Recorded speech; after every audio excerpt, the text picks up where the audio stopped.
So you've turned into a, I guess, a country music artist. Yeah, I mean, I would say, it's so hard to say country these days because when you say country, I think people, I guess, Have a stigma. yeah, I mean, they might generalize you about what they hear on the radio, and I tend to think that my style sounds a little different than what you're hearing on the radio these days. I think so. But I mean, I'm not saying that what that style is bad, but or anything by any means. But there's a lot of stuff on country radio that I like.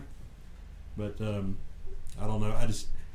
I can't really fit myself in that category. I was thinking about this the other day. I was like thinking, well, some of my stuff would probably be country. Some of it might be considered like Americana. Right. Some of it might be considered Southern rock or classic rock type. But I guess I just say I'm a singer-songwriter. Yeah. Well, I like what you come up with, and that's got to reset. But yeah, from what I've heard, I've liked what I've heard off your songs that you just played for us here today. Obviously, a lot of other people did too. That's good. It's good. So yeah, you need to keep that up. And Jeremiah's a tough cookie because you don't really listen to a lot of music I don't now. I don't know what music sounds like after about 2005. I understand.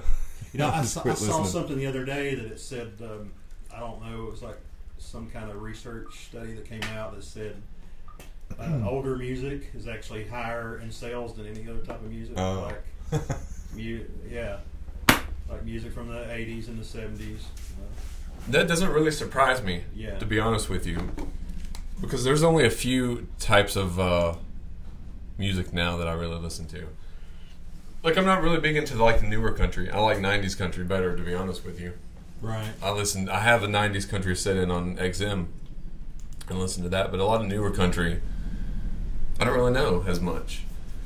So who were some of your influences? Or you can take us a little bit if you want on a journey from college to present. Now I have a few questions if you don't mind. And just to let you know, the audience know that you don't know these questions in advance, so this is not a staged show. This is totally. I do not know these on the questions cuff in advance. I guess you could say. Yeah. So what? So you were playing music back in college, right? Yeah, a little bit. I probably played a couple times down here at Brownie's Cafe there in Norton, hole in the wall. Yeah. Love that little place. Love the owners. I still stop by from time to time. I might go in there sometimes to play a show.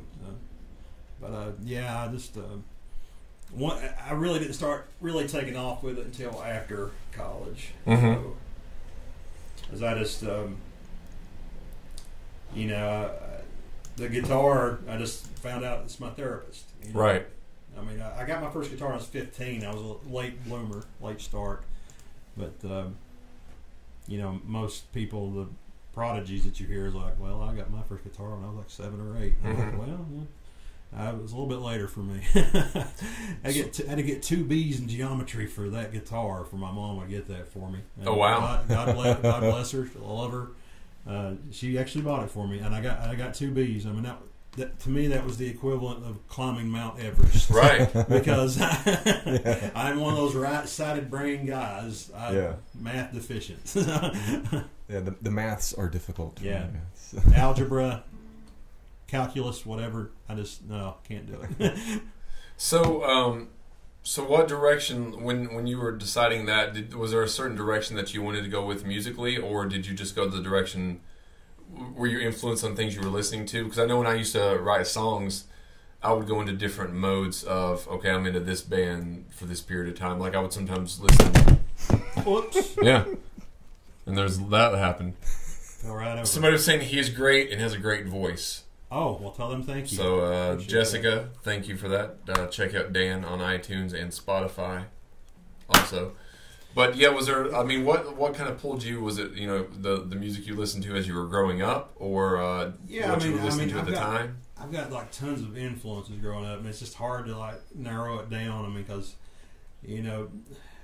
I listened to everything from, George Jones to Merle Haggard to Bob Seger to Creedence Clearwater to Leonard Skinner to So a wide variety. Yeah, Otis Redding, B.B. King, Fats Domino. I mean, my library, my iPod is just very eclectic.